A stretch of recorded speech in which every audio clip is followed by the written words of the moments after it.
This is Half Serious, where we dig into the things that keep us going habits, hobbies, hell, even bad ideas, and the hard crap that nearly breaks us. Because life doesn't pull punches, and somewhere between the chaos and the craft, the dichotomy of life teaches us a lesson. We laugh, we curse, and we keep freaking going. So pour a drink or start your marathon, and let's get into it.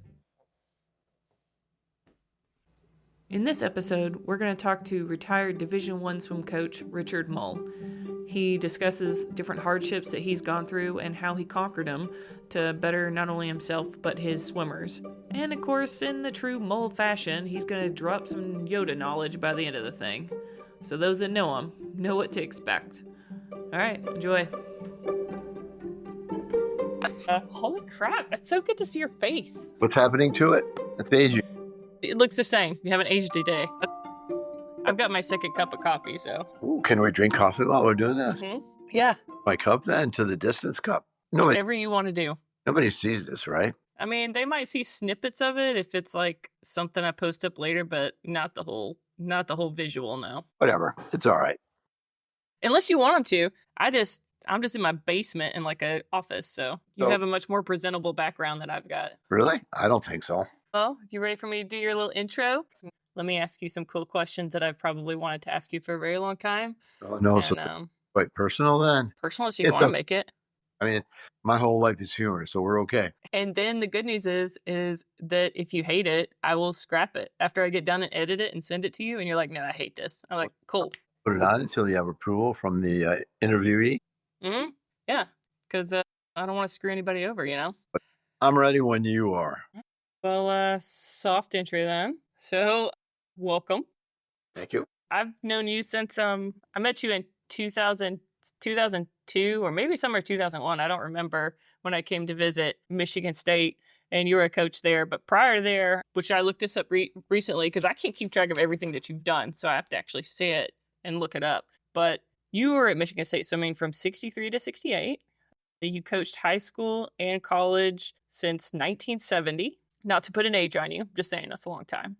And it's actually 98, but go ahead. Oh, really? Well, God, the stats I looked up are wrong then. You should go call the Hall of Famers since that's where I pulled this out of. And also, it said you coached MSU from 2000 to 2007, but I thought you coached it for longer than that. Or maybe you just did drop-ins or something?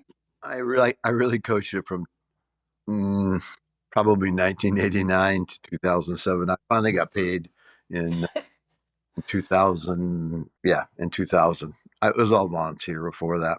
I was a coach for Spartan Swim Club, Delphina Swim Club. I worked with the MSU staff, and most of the college swimmers, or most of the college coaches didn't want to stay around. So. Why do you think they didn't want to stay around? Just it was a hard team to coach at the time? No, they needed a break. The season's tough. And so, it was fun for me. I mean, they occasionally came in, and it was nice to see my friends. So it was good. Well, I also found out that you're the founder of multiple swim clubs, which I didn't know that either. So that's pretty cool. But 2 of them, at least? 5?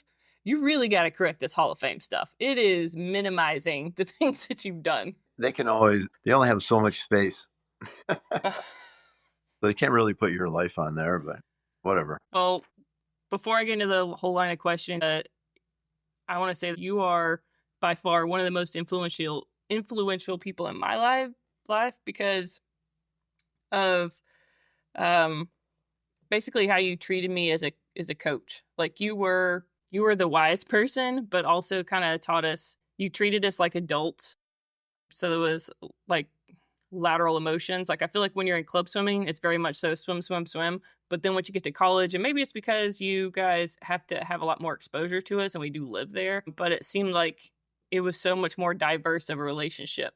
Like it was, it is kind of like parenting, I imagine. I mean, I don't know. I've never been a college swim coach before. And at the time I thought it was an adult, but now I look back, I'm like, oh my God, how did they stick around with us there for so long? So I guess my first question is, how is it coaching college swimmers? Are they as adult as they think that they are? Or do you guys have to kind of mold that along with the swimming aspect of it? I think you're right. I think I tried to teach or work with swimmers as adults. I worked with age group, high school, Division III, Division I swimmers, and basically the kids are a lot of fun. So I pretended to be that I was still a kid. I still am, by the way. Yeah, you definitely brought some levity to it. I think one of my, it's probably not your favorite memory. One of the oddest memories is, I don't remember where we were, some swim trip, probably California or something. I don't remember. But I'm swimming and I swim a stroke of freestyle and I look to the sidelines and you're standing there coaching. And then I take another stroke and I look to the sidelines and you're parallel with the ground. And next thing I take another stroke, look up and you've just got like blood running from your face and you're just like, life. I'm like, what? We were in Florida then. We were trying to get FIU, I think. Yeah, it was like this weird stop motion where I'd look and you're gone. I look back, you're bloody. I'm like, what? And you want to stop, but then you also don't want to get yelled at. So you're like, what just happened? Well, it's kind of embarrassing, you know. I'm walking backwards, looking at people and their strokes. I didn't really see the signpost that was there, "Do not disturb." It was pretty. Yeah, well, it looked horrible from the sidelines, but it was stuff like that where you just kind of did your thing. And you're like, yeah, life. And you just kind of keep going with it. I don't know. But thank you for that core memory. Yeah, I remember it very well. Yeah, I'm surprised because it looked like you were concussed afterwards. I think probably I was, but what was I going to do? I still had an hour and 35 minutes to go. So coaching, I imagine I've only coached very little in the grand scheme of things, especially compared to you. It's never without different challenges and stuff. So what were some of the hardest moments that you faced and how did you get through them? And faced either as a coach or personal life leading into it, like how, or whatever you feel like sharing basically. One of the most difficult moments, or 12 years of a difficult moment. Yeah, I worked too hard as a community college coach, and I was the athletic director and department chair and even the baseball coach. And so as a result, I developed agoraphobia. And so for 12 years, I was limited in what I did in terms of coaching and my entire life. Yeah, that's, I think, I don't think that you guys told us about that until later. I remember, and I'm guessing this happened when I was there because I remember at Big Ten and I was a spiteful athlete. Man, if I was mad about something, I probably wouldn't swim that well to kind of get back, which is a horrible thing to admit nowadays, but it's true. So I remember you not being there. We didn't get told why, and I remember just being so mad. But I wish, looking back, it was a horrible, selfish thing. But I was mad at the time. But that's just because I loved you and I loved having you on the side of the pool. And even though I love the other coaches too, it wasn't the same. The most fun thing or rotten thing I ever did, I think, to you was we were in Pittsburgh and I was watching you swim the mile, and I'm thinking, well, she's not doing everything I thought she would do. I'll go get a cup of coffee. So I went and got a drink and came back, and you were all. And so then we talked. And I don't know if you were spiteful then, but I'll remember that always. If it makes you feel any better, I don't remember that one. I remember the when you didn't show up for, but again, it was because of the agoraphobia. From I found out later. But honestly, nobody stays there for the mile. You're so used to doing it to an empty stands and stuff. You don't, it was, I do recall your whistles and Yeah. stuff. I think that was probably the thing that was most lacking in that race, right? I didn't even use whistle. So for me, whistling was an outlet. I mean, it was a behavior that allowed me to sort of vent my emotions as well as cheer on the athlete that I loved, actually. I'll say that's one of the few things that you can actually hear through the water. Every coach has their thing. Yours is whistling, and he would cut through that water sharply, and you're like, ah, crap, he's mad or he's whistling. I don't know, something's going on, and you kind of knew your different cues. Whereas, G, it was this. Usually, well, maybe it was just with me because I'd never kicked. I don't know, but everybody had their thing that they did. I feel like yours was whistling. It was. I've trained my dogs and my children on that whistle. Speaking of kids, your whole family's successful in lots of sports, but particularly swimming. Do you think that was something that your whole family kind of instilled in them, or is that just a level of grit you guys were all born with? Because I think I was at the trials with one of your sons. I mean, I did crap. I just showed up. But 2000, one of your sons was there, and I can't remember which one. Yeah, I mean, my one son was the coach as well as I was of my youngest son, Cameron, yes. Except for they were very successful in it. They were. At the trials, they did a great job. As you know, my middle son was the alternate on the Olympic team, and my youngest son made the consolations. He was 10th in the 200 free. So, yeah, it was exciting. I didn't even have a pass to get on the deck. And I just, what? Yeah. I said, well, if they want to stop me, they'll stop me. And Yeah. so I walked onto the deck, nobody stopped me, and I was able to whistle. Nice. So what do you think that I mean, that's just unusual to have that amount of success, especially in a singular sport. I would imagine in a family. Why do you think that is? Is it because you're at different influences? No, I think they were forced to a degree. I mean, as a father and a swimming coach, they went to a lot of practices. I mean, my youngest son started going to practice when he was 2.5 years old, just as an observer. But um, they were around the pool. The swimmers loved them, and so it was pretty cool. It was sort of an osmosis thing. They were around it so much that, and they loved the swimmers. They really did, and they developed a relationship with them. And so the pool is a place to have fun. Yeah. Yeah. In such a serious, performance driven environment, how did you teach your athletes to maintain under pressure or like keep their levity? And of course, I've got my opinion on it. And I think it's because no matter how serious things got, you obviously had your own reactions to stuff. But at the end of the day, I kind of felt like you were always like, tis life, or you'd come off with some, seemingly very knowledgeable quote that I was too young to completely grasp at the time. I think for the most part, I tried to tell my own children as well as others that this is just a race. It's not you. It's not personal. Sometimes you're hot, sometimes you're not. And I tried to accept that as much as I could. So, yeah, I mean, I was a young age group coach and it was fun. Little kids were the best. You think so? You liked age group more than the older swimmers because you could develop them a little different, or Yeah, they're more malleable. You can yeah, shape their personalities a little bit. And I was really lucky. I was fortunate to have really, really good teams when I was younger. is that because you helped mold them that way, or because they're already that way to begin with? I think I helped mold them, but their parents, the else did a good job too. So you didn't come to the club or you didn't come to wherever it was if you didn't want to be a little bit better. And I think I Yeah. did that as best I could. So that brings an off the wall question. With my old club, they don't make them come to practices much, or it's not like Mhm. they don't feel as bad if they don't come. They're like, oh well, whatever. I've got other things to do. Whereas like if we didn't make 6 hours a day or something like that, we felt like we weren't accomplishing what we were supposed to accomplish.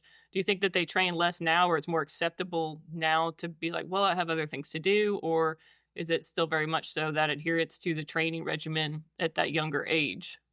And is it even a generational thing? I don't know. It is a generation thing, I think. When I first started coaching, sort of the coach was God. I mean, parents, Yeah.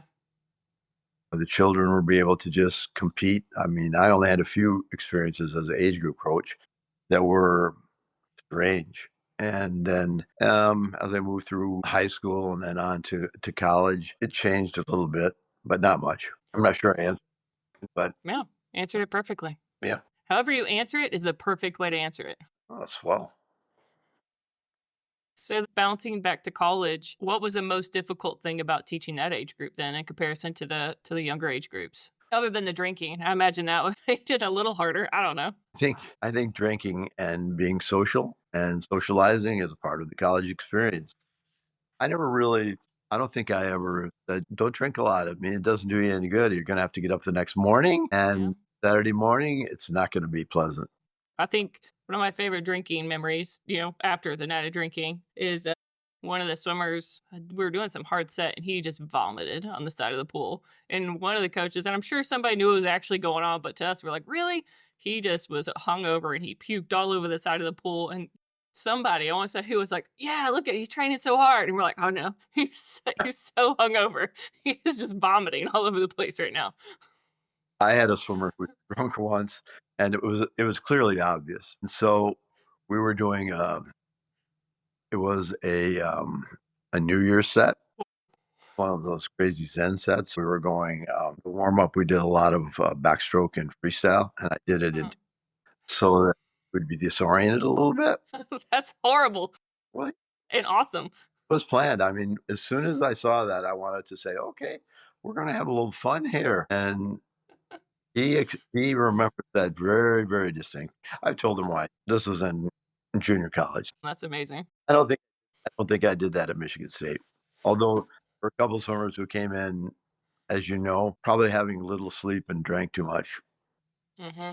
Yeah. Yeah. That was a whole level of adversity I wasn't ready to handle when I got there because I don't think I drank before I became a freshman. And then shortly after freshman year, I was like, I think I'm gonna drink less. Yeah, it's a it's an evolution, I remember when I was a swimmer at MSU, Uh-huh. not a very good one. I was okay. I would give myself a C. Please. But, very early in my collegiate life, I realized that, one, I couldn't drink on Friday night, Saturday night, and Sunday night. And I said, well, I'm gonna have to modify this. I did. Unfortunately, Saturday mornings were reasonably good. Yeah, I think I only drank Saturday nights because I was like, okay, we all have Sunday to recover. Yeah, Yeah, the rest of it was a no go. There's no way to train distance and drink like that yeah. unless you're a champ, I guess. You stated earlier that nobody stays around for the mile. Mm-hmm. Me staying around for the mile was the best. I mean, the last few events are the mile and the 2 fly. Are you kidding me? And yeah, I mean, the most intelligent swimmers, I think, were milers. How did I squeak in there? Dumb enough to try it. No, I think you're really right. I mean, then and now, and so we wouldn't be doing this podcast if you weren't intelligent. But anyway, I love staying around for the mile. It was just me and 7 other people, or 8, depending on the pool. Yeah, and it's kind of odd to me that and I guess because it was a college sport, but it's odd to me that had such investment, especially on your end, since your family had a level of sport that went to the Olympics and stuff, and they didn't have the mile for women in the Olympics for the longest. What year was it that they got it? It was like 2020. It was like something like that. It was really late. I'm trying to think who the first really good miler was for women. I don't know. I think it was probably 88 or 92. I know that sounds really strange. The memory's not Yeah. good. Long, long time. The 800 was women were tough enough. In reality, the women were 10 times tougher than men. That was my take. Heard it first. Yeah. So why do you think it took so long for them to put it into the Olympics? Whenever It was a cultural thing. I mean, I think, women weren't strong enough allegedly, and, that was a long way to swim. And so long. I agree with that. and now we're near the best of the world, or have been in the mile Mhm. with Ledecky and the new kids, even though the Canadians are looking pretty good now. And the rest of the world, actually, is the Aussies. Yeah. The thing I loved and hated about the mile was when your whole body would just be on fire and you're like halfway through and you just kind of learn to sit in it. And I think even that's one of the few events, and the fly too. I sucked at that one though, so I wouldn't know that as a reference point. But the, that sport or that particular event transferred into real life so well because when stuff is crappy, you're just like, well, I could sit in this. Like, it's not a big deal. I could sit in this and deal with it and move on and get to the other end of it. So I think it's such a good practice for getting through hardships and stuff in life after being an athlete to that measure. I learned from my middle son, Ian, that I had no comprehension basically of the mile. I wasn't a very good miler myself. And so we were at this meet, and what happened was I said, he was trying to make the Olympic trials in the mile. I mean, never swam the mile. And I said, this will be a piece of cake. All you have to do is hold blank, blank, blank. 100. He said, I don't think you understand the mile, Dad. He said, um, at about 1200, there's this, it's fear and Mm-hmm. collapse. So you just face the fear, or you face the pain, and you say, here I am. Let's go along for the ride. And so Mm-hmm. that's one of the ways you can cope, I think, for the 1500 or the 1650. So you really have to get through the pain. And if you can do that, you can be more successful, I think. But what do I know? Yeah, Yeah. I'd agree. Just people think, oh, I'm about to die. And then you realize, okay, wait, no, I can actually do this for longer than I thought. Yeah. I mean, I saw a number of your races that were really decided. Even at the Big Ten meet, your final swim, I think you went 17-0, something like that.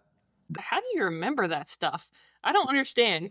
Numbers are basically a part of my game, but I remember you were somewhat disappointed, but based upon your training, I think you were pleased. No, I was.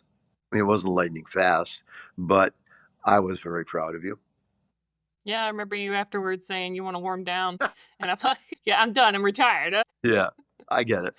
But yeah, I think that's one of my biggest regrets is Yeah, at some point I wanted to swim something, you know, in my head that would make you proud or that make you, that would elevate, I guess, in your mind of, hey, this is really, really good. And I'm not saying that, there were times when it was like, okay, good swims, but to me, it's more just about like, hey, I want to also swim for you. And I think that's kind of important in coaching. I don't know, maybe No, it's not the best. I don't know, but I mean, I wanted to swim well for those around me too. yeah, every coach, at least the ones I know, they get to swim every race at a meet.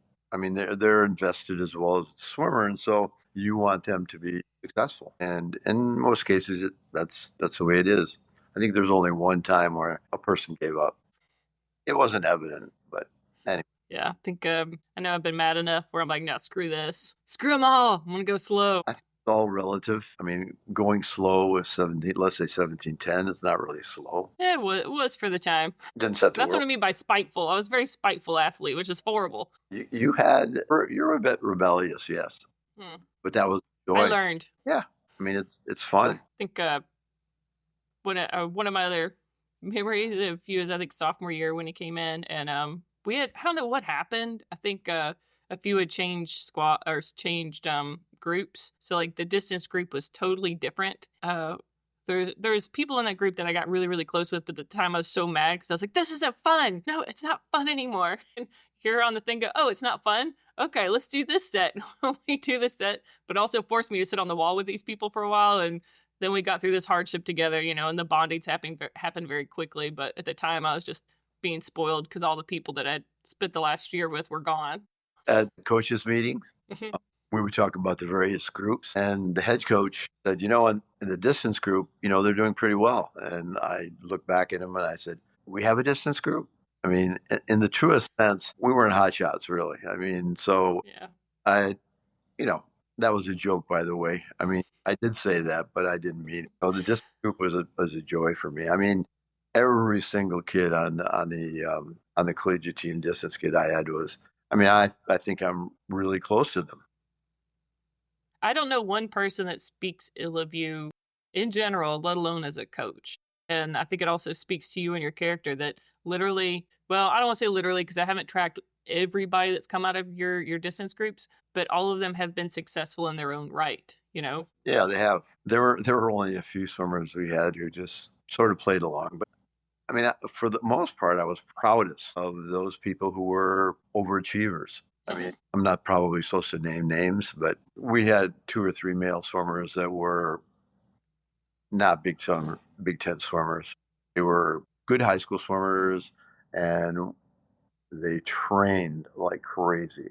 And so, for me as a coach, that success was greater than anything else for me. I mean, they worked through everything. On the deck, I would always say to myself, wow, what a great swim. And occasionally there'd be, you know, a goofy swim. No, I mean, I admire swimmers who are average and Mm-hmm. exceed that average, moving up to quite good. What Go do you ahead. think changes that in them? Because I'm again, I'm thinking of a couple people too that I respect that I don't get to talk to at all or very often, but they made an impact on my life just because of them coming in as a non-scholarship and then they left as a very high scholarship or as much as they were able to get at the time, and their work ethic was it's just like it flipped a switch. I've tried to see that in some of the training stuff that I've done outside of swimming, trying to train people, and it's like I don't know how to understand how to particularly just flip a switch in some way, but some people just do. They do. I think as a coach, even in workouts, and sometimes they're not very good. I mean, Hmm. I think the switch is, and this is going to sound a little, I don't know, prideful. I think if you show swimmers that the performance is not them and that you actually love them, and I think that carries over into the workout as well as the me swims. I mean, whether it's good or bad, you know what it's like. Yeah, You love the people you do, and I mean that is the determining factor, I think, for being an average coach and a good coach. that's a great outlook on it. You're putting investment in them instead of the sport, which sometimes I just feel like when you have different coaches, like, oh, they just want to look good for the sport, but you invested in them as people, and you're right. I think that definitely changed the outlook. Coaches have egos, and just as swimmers do. And I remember I went to a clinic, and quite a famous coach says, "Show me a coach that doesn't have an ego, and I'll show you a loser." And I Mm. spent time I might have been considered a loser. Just kidding. Well, not in anybody's eyes that I know. I wasn't a loser, I don't think. I'm going to say on record, no, you are not a loser. But and again, that's kind of what I wanted you to have on here, because even though I don't ever get to talk to you, like we don't get to talk weekly, we get to talk randomly. Yeah. My kid knows who you are, not because she's met you once or twice, but because she knows when I, tell a story or something like that, or give her a life example. Sometimes I reference you, or I just say, Yoda, because I know that's what a couple of the swimmers called you or coined you as at the time. Yeah, well, it's the old quote, try, do or do not. There is no try. And I think for the most part, that occurred on the group that I was fortunate enough to coach. Yeah. Yeah. So in that whole experience, be it club, college, what have you, was there any moment that completely changed your approach to coaching or to how you would be at swim meets or anything like that? Any major pivotal event where you were like, okay, I have to make a big change? No. None? You're perfect from start? No, flawed from the start would be the best. I mean, I like that. the regular human being, I mean, there are lots of things that, as I look back on it, that I did that I probably shouldn't do in terms of their training. And so, I mean, I don't think of it as a failure, but it's just the function of a coach in the period that they're coaching. I mean, if you're coaching milers, don't do a lot of broken swims. So if there's somebody starting in coaching right now, say it on a collegiate level or just in general, or is there some advice that you would give them now that you've, kind of retired? I don't ever want to say you're retired because you're kind of always in the middle of some kind of athletic game here, but 50% maybe. No, I'm totally retired. No, totally. I am. And there was an event that happened at the end of my career.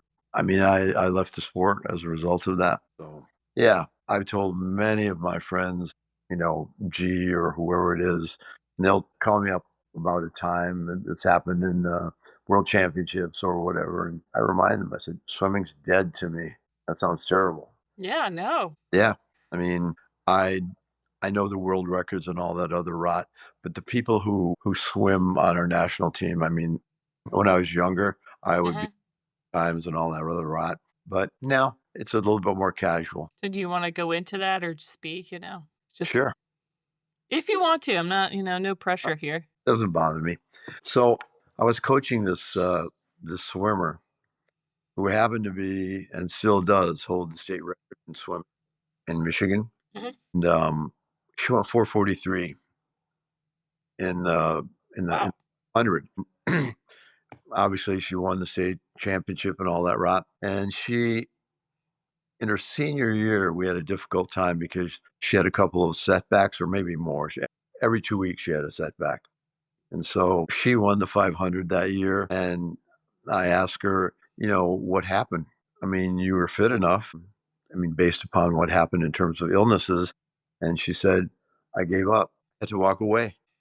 I mean, especially since it was somebody that I love dearly. Just decided to give up, just done with it. In the race was over, and I mean, she won by 7 seconds anyway, but it wasn't anywhere near. I mean, she would have won by a full pool length easily, but she only won Hmm. half a pool length. So, but it was her effort that really bothered me, and then I'd never heard that from an athlete before ever. I quit. Yeah, that's It was a I tough. mean, I think everybody does it like we're talking about to a degree. At some point you slow down, but not to outwardly just say, yeah, no, I give up or I quit. I mean, it's nice to be able to say I gave up and still won the race by, you know, 5 or 6 seconds. So, Oh, I mean, she went to dang. trials, and that's a great story about her. Actually, she was 20 or 30 second. I don't know, 22nd in the 800 free, and she said the screen. I don't know. You've been to the Olympic trials, and so they Yeah. focus on the leader. And she said, Hmm. "Girl, I'm going to be on the board. I mean, that's going to be focused on me." And it turned out to be that way. She negative split it incredibly well. I mean, I still have the pictures. It's pretty cool. Yeah, Nice. How many times have you been to the Olympic trials? Not to take a hard left, but now I'm curious. four, starting in Dang. 296, 2000, 2004. Yeah, Wow. it was a glorious. I mean, Yeah, only a couple times. Once did I have not a good experience, but that was actually the swimmer's fault, not mine. It's crazy to me also think back that we were on the deck at the same time. I was 800 and you were there and I had no idea who you were at the time. All right. Eight. So what about that? Is there something about that story that you would tell new coaches to be prepared for, or something that change your approach or your outlook on it? Yeah, I think that it goes back to caring about the athlete. The athlete should have probably made it at least the semifinal, all right, and United States swimming. And so he didn't. And I was really concerned about the athlete. And I mean, psychologically, Hmm. we had to have a long conversation afterward, but it didn't change things. I mean, he really felt that he had let himself down. And I said, it's just a swim. And happened to be my son, by the way. Do you think that impact shaped how you kind of reacted afterwards for a long time, or have you kind of come back to it and decided, no, okay, I could go back to coaching? I mean, I guess you did at some point, but When you get to the collegiate level, you're lucky because basically you have horses. I mean, you have those thoroughbreds usually, they usually perform the way you think they're going to be. But it's the occasional either failure on your part Mhm. to bait the swimmer, or maybe a failure on their part because they haven't prepared like they should have. So yeah, be prepared for those as a coach. Be prepared for those moments, and there won't be very many of them. I mean, 98% of everything that I think I've been a part of, I can honestly say it was joyful. I can remember a swimmer at the Big Ten who was totally unprepared, and she went 500 in the 500, and I'll never forget the smile on her face ever. It was that exciting for me. I said, she might go 510, and she almost broke 5 minutes, and she'd never been close to that before. It was fun. I just like how much joy you took in your summer swimming or your athlete swimming. I did. I mean, it was an incredible. It is an incredible game. I mean, I said to you, you've got to go blank, blank, blank, and if you don't, I won't like you anymore or whatever. Yeah, yeah, that's it. You're like you're dead to me if you don't go this time.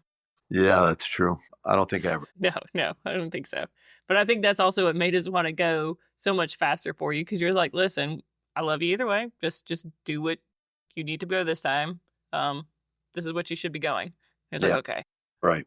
Yeah, it's true. Has there been a time in different coaching staffs, be it, you know, club or collegiate, all that other good stuff, where it has forced you to change kind of how you coached, where the relationships amongst the coaches changed your approach to how you had to coach because it was um, either managed like, hey, no, you're going to do this, and you had to go against it, or you always kind of given the freedom of, okay, here is this project, do what you want to do with it. I was kind of lucky in that every team that I coached, I was the head coach. And so if things went wrong, it was my responsibility. But when I got to the collegiate level, I coached a group and I was basically probably evaluated on how the group was doing. And so, um, yeah, I mean, it was the only time when I had to look at a head coach and say, wow, you're wacko. No reason to behave like this. And a couple of the other coaches who were assistants as well just were rebellious. And one of the reasons I left for a short time was I could not be subordinate. I mean, insubordination was not something I could do. So, Yeah. regardless of how I felt about the coach, yeah, From any pool deck I've ever been on, I've never been able to read too much into the relationships of the coaches, which I think speaks to the coaches too. it Like, does. just I've been really lucky in terms of my association with coaches, either assistant coaches or head coaches. I mean, you know the experience I had when you were there, and hmm one of the other assistants coach who I love dearly, and he and I would have repartee. In fact, I have incredible pictures of him and he and I arguing. It was in a track meet, strangely enough. It was cool. I love the guy. I mean, probably my best. Yeah. I love seeing, because I think that's also like kind of promoted healthy relationships amongst the swimmers, because we would see you guys, not you guys, but just different coaches, argue, but they would argue in a professional manner. Like it was, it was family arguments. It wasn't those highly emotional ones that, are just friendships that aren't going to come back. So it was always kind of cool to see that. And then you start seeing in the team too. It's like, no, it's cool to fight. Like if you don't fight every now and then, do you really love each other? Because you're probably going to have some sort of actual argument, not physical fight, argument. There was only one meet that I've ever had that I almost saw that, but not by me. It was my other assistant, the other assistant who eventually became the head coach. Well, I thought it was kind of cool to see, especially as you give us something to talk to when we're swimming. We're like, oh my God, wait, what's going on over there? Because we could just, look every 5 seconds when we take a breath. More fun to see that though, Yeah.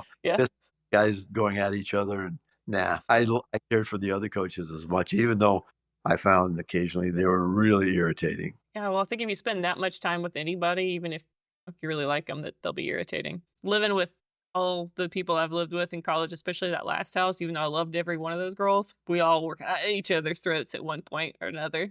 I think it didn't help that the house didn't have air conditioner either, so definitely didn't help. I remember quite vividly the house. Yeah, I think it was well known for a little bit there. For other houses that were similar, so. Yeah, I want to ask you about the team disbanding. And of course, Michigan State Swimming doesn't exist anymore, which I found heartbreaking on multiple levels, because you guys would host a meet, or the alumni meet, every year, and it was a chance to kind of catch up with everybody and see everybody. And even then, the investment in this sport and this team that just no longer exists anymore. And that, I know, it affected everybody that's ever been a part of that team. And some people, and they still do, step up to try to save it and to hope that it comes back. Whether it does or not, I don't know. But how did that affect you? And did you feel like you impacted enough on it and you were like, okay, well, I did what I could do, and hopefully this sport continues to thrive later? Or what's your take on it? I think I would say I'm reasonably loyal. Okay. And I mean, it started in 1965 and all the way up until actually, it never stopped until the athletic director made the decision to drop the sport. It, it was a betrayal. And I remember the first Zoom we had following the team being disbanded. I mean, I think I was perceived as being negative. In fact, one of my swimmers said, "Mull, stop being so negative.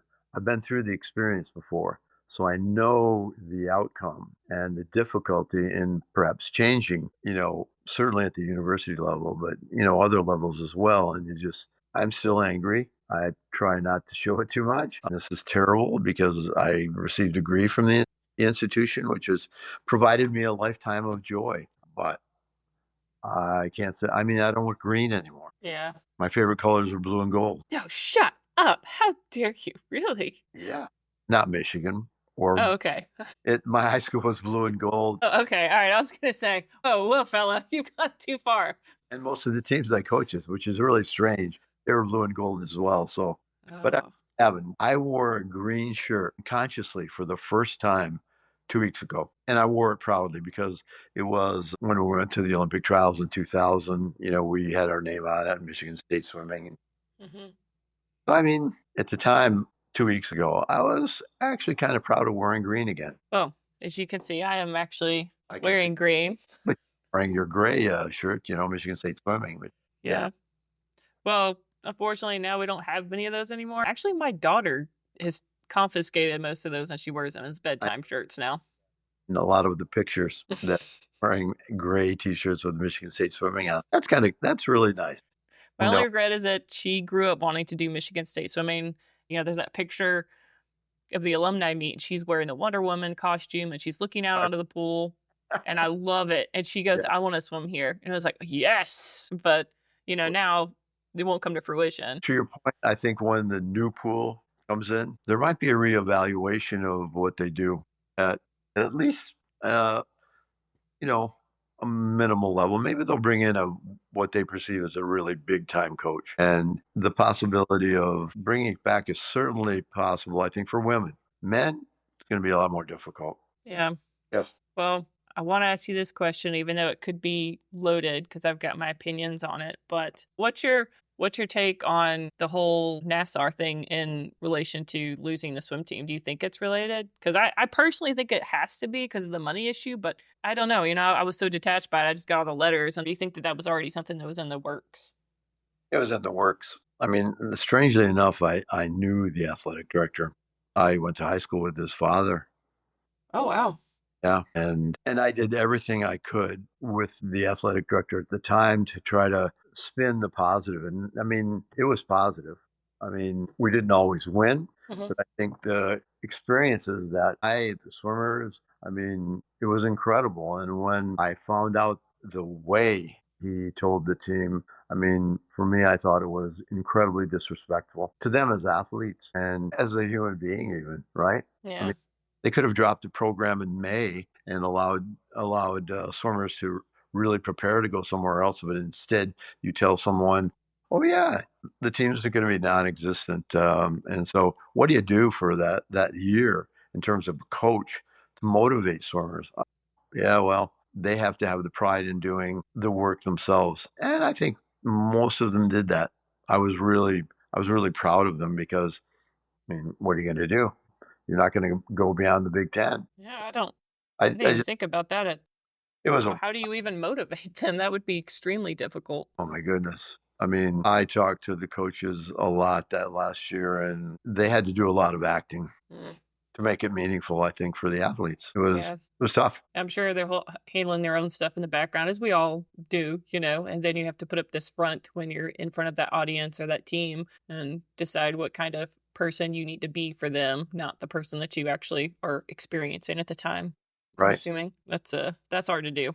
More so than I think people talk about. I don't think because they do that in policing as well. You're a certain person in front of your team or your guys, and then imagine that's the same in swimming. You're like, okay, what face do I need to put on to sell this story? yeah, we're always on a stage playing our role, but I think some are more genuine than others, and yeah, Well, I don't want to keep you on forever, even though I could talk to you for hours about a billion different topics. yeah. You haven't asked me what I thought was the most important question. Okay, what's the most important question? The most important question is how did I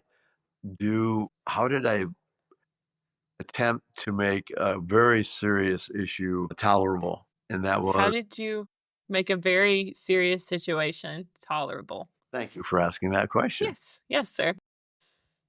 When I developed the agoraphobia, obviously I was incredibly disappointed in myself. Hmm.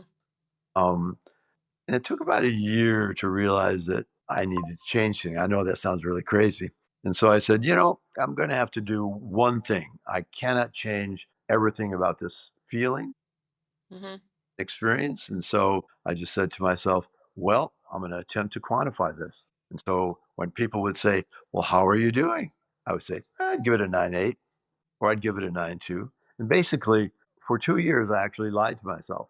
I mean, the brain, it's really strange because it will accommodate things. And so for 2 years, it was a joke, basically. And 2 years later, I think, maybe it really is a 9.8. And I know you heard me say that a lot. Yeah, I'm sitting here in amazement. I had no idea that's where it came from. I Yeah. mean, we always love the ratings. We're like, oh, Mull's a 9.7 today, so that's not good because it was rare you went below. Yeah.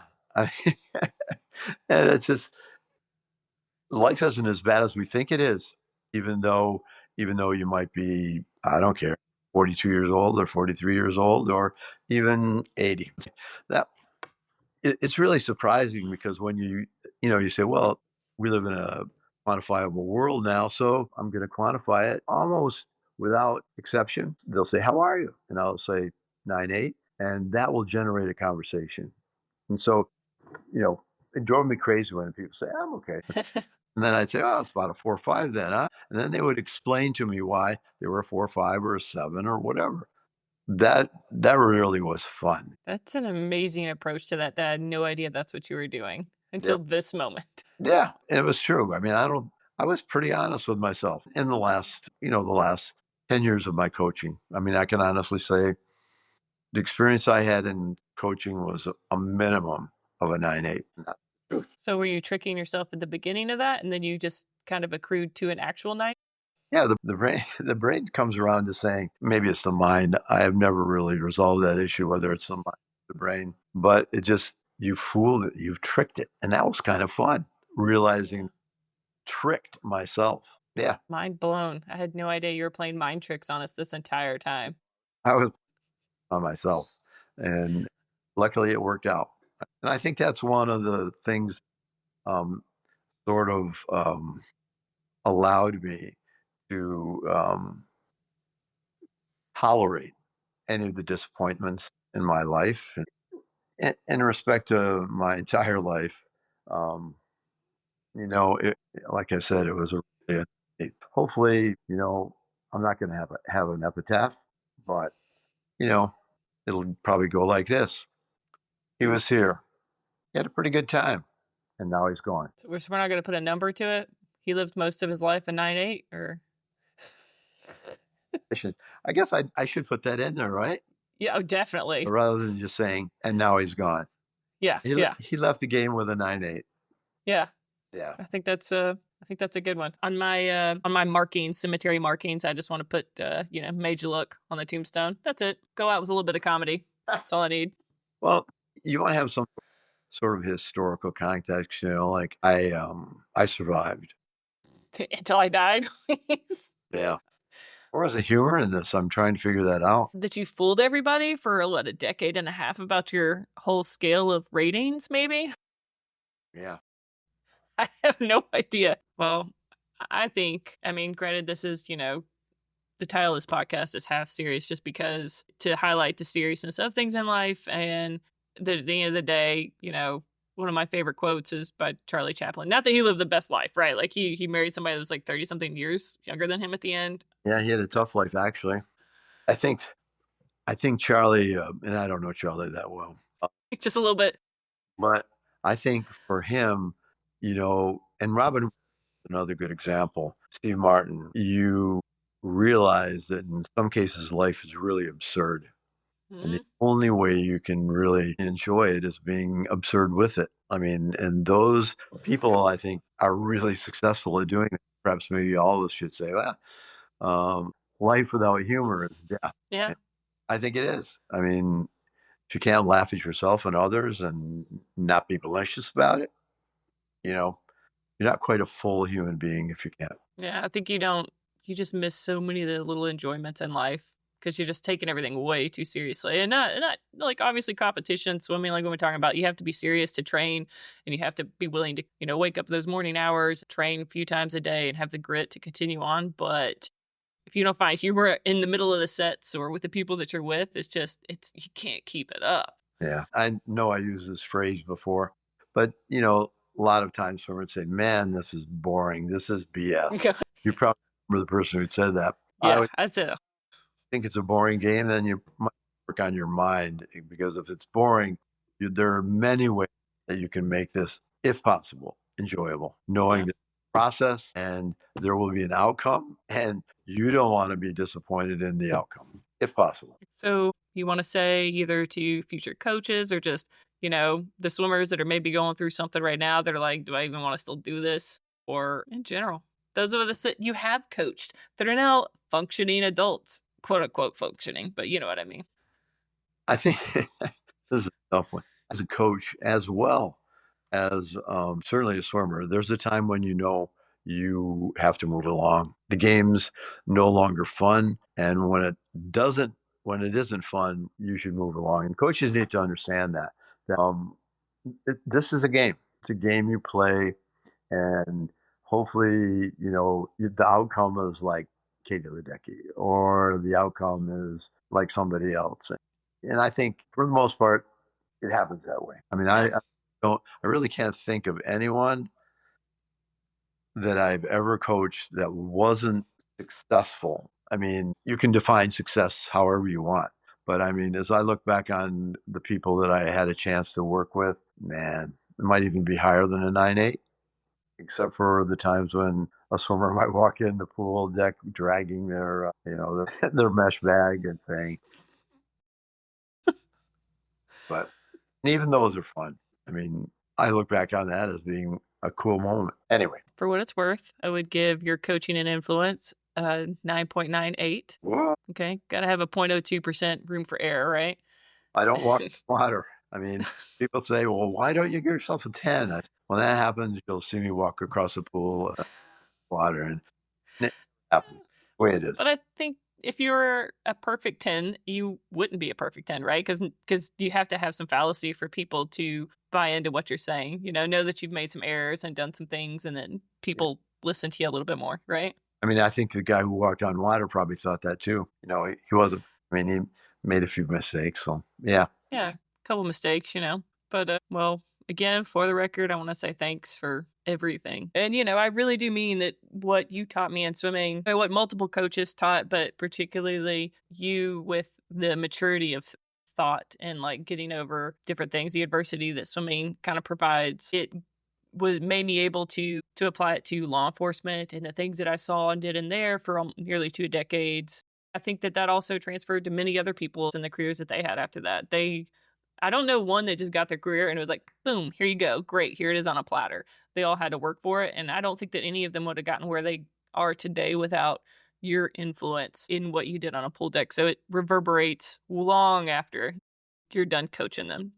I look at your posts and I'm thinking, talk about loyalty. I mean, most of your posts are incredibly positive about your experience with your colleagues, Mhm. and you're I think like a coach. I mean, you're proud of their achievements and you miss them. Well, you taught me to have investment in people. And once you learn that skill, it's so much more enjoyable. Yeah, I mean, I think my favorite book is The Little Prince. Love that book. You made me read it and I God, I did. cried. Yeah, I cry every time I read it. I mean, if you can keep you can hold on to the philosophy of I'll be in the stars, you'll remember me, and it's not really intentional. It's just that you're really never gone. I mean, Mhm.